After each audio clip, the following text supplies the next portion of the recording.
go. Happy anniversary, Autumn. 4 years together. We're going to take a walk and explain what we're doing as we go. Down the stairs. Okay, forward. Good girl. Take me to that end of the driveway. Good girl. Stops for that little slope cross.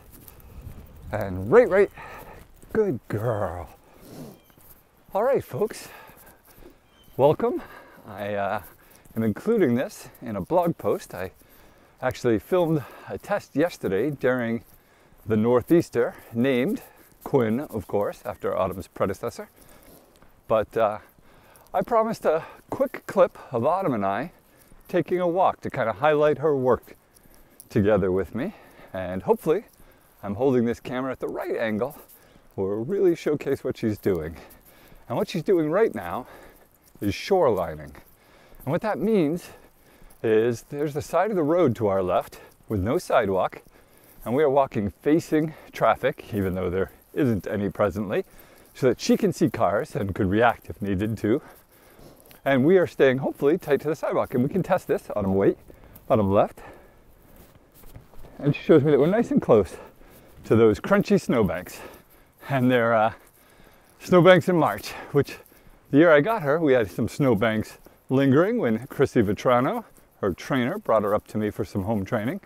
Thank you for the wonderful gift then and now, Chrissy. So, shorelining is one of the many techniques that they train guide dogs to perform. Because when we go for a walk with our dogs, most dogs love walks, and guide dogs, I don't think, are much of an exception. The exceptional part, however, is for them it's work as well. She's focused here, taking a corner. Good girl, Autumn. Good girl. I'm told her ears come up when I give her praise. And not just because she thinks she might get a treat out of the deal. It's kind of that positive reinforcement. Reminds them why they love working for us as a team. So this is a short little stretch of road, but she's working. She's paying attention all the time to either potholes or frost heaves that could be a danger to me, so she has to work us around them. And when there's snowbanks, there's some crumbling snow, lean out, good girl, rounding the corner. Pretty good blast of wind just hit us in the face too. I don't know if she reacted to it, but she slowed for it, so I think that was because of the wind. And we're going up a hill that I call the Shapiro Speed Bump, in honor of one of my human running guides, Matthew Shapiro, because the first time he was guiding me up this hill, he kind of slowed up a little for the hill, and I gave him a little grief playfully. And he said, oh yeah? And from that point forward, Mr. Matt Shapiro runs this hill with a little extra fervor for me, which I don't always appreciate. Sometimes it makes me work harder. And speaking of hard work, you know, we're in the middle of training for the Boston Marathon, our 4th straight, and Autumn and I don't run together. But a lot of human guides give their time to get me some outdoor miles to replace those treadmill or dreadmill miles. And when storms like this hit, it gets a little harder. You know, our roads last night froze, so there was an icy coat on them.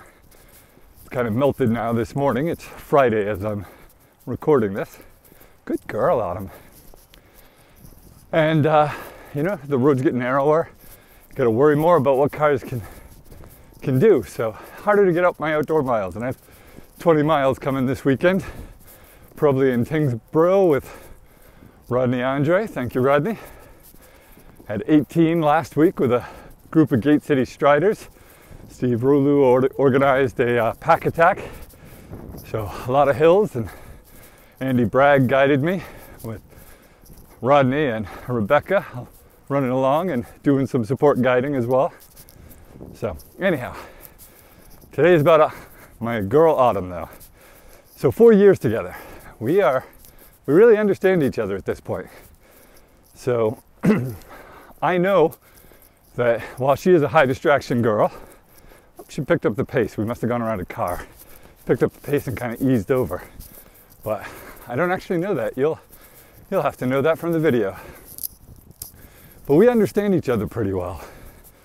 Like I know when we round this next corner, our next to the last one, there's a dog that's often outside that will bark, and it can distract her, and she can step just a little further into that road. So I'll talk to her. I'll give her some extra praise there, and kind of makes her happier to tend to her work at that moment, despite the distraction. A little ice patch there. She gave me a quick slow up and then she went around something. So maybe it was ice she went around before. And that's part of teamwork, is understanding each other, knowing what the other needs. You know, the first time I slip on ice changes how she guides me on a similar terrain the next time. So she's a good girl. We've come a long way together. You know, she's always been this joyous, galumping, affectionate, wonderful dog, but it's been fun to watch her guide work improve. Good girl. And there we go, rounding another corner. So we're coming up on our last corner and kind of a choice that's going to come up. So good girl, stay over. Guess that other dog isn't out this morning. So I'm going to just remind her that we're going to turn, because sometimes she wants to think about going straight. So Autumn, we're going to go left, left, left, left. Because she loves to go home, because that means play, but she loves to go for greater adventures and more walk. Good girl, left, left. Good girl. Oh, a little tricky there. Autumn, wait. Now what we did was indenting there. If I wanted to cross this street, I would stop her, I would turn right so we could cross and continue on. But that's not my goal. We're going to take her home. This is a short walk. Keep the video a little more manageable for you guys.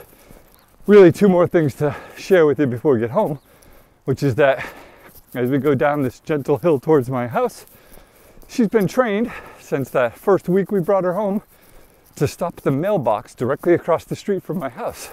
Because how would I know when we were at my home? I could count steps, but honestly, I don't count steps for much. You know, fine work inside a place I don't know, but I'm going to need to be at for a while, maybe.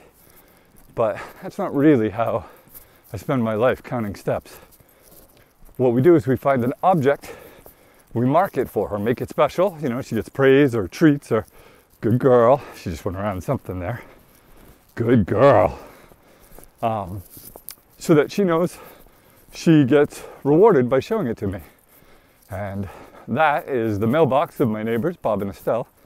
And it will be probably a little bit snowy, so I'm not going to tap it or anything. I'm just going to trust her at this point. The first few times, meaning probably the first 3 months, I would always tap it to show her I was acknowledging the right location, and then we'd cross. Now she just gets me close, she stops, and I praise her, and then we'll turn right and cross the street after listening for cars, because that's kind of my job, not hers. She just kind of corrects me if I'm wrong, because what if it's an electric car, or what if it's somebody on a bike that I just don't hear?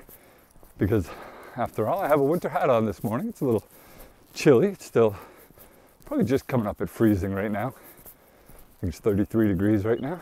She's slowing down, probably by Bob's mailbox, yep. So I'm turning, there's my house, lots of snow. Listen for a moment and cross. Up. She likes a little bit of a diagonal because there's always a little bundle of snow right there. Good girl. Find the stairs. Show us the stairs, girl. And she takes me right to the staircase. Stops. That's intelligent disobedience. Good girl. Looks at me lovingly, I bet. I'll step up, find the door. Just bring your nose right to that door handle so we can end this recording. Hope you've enjoyed your brief tour with Autumn.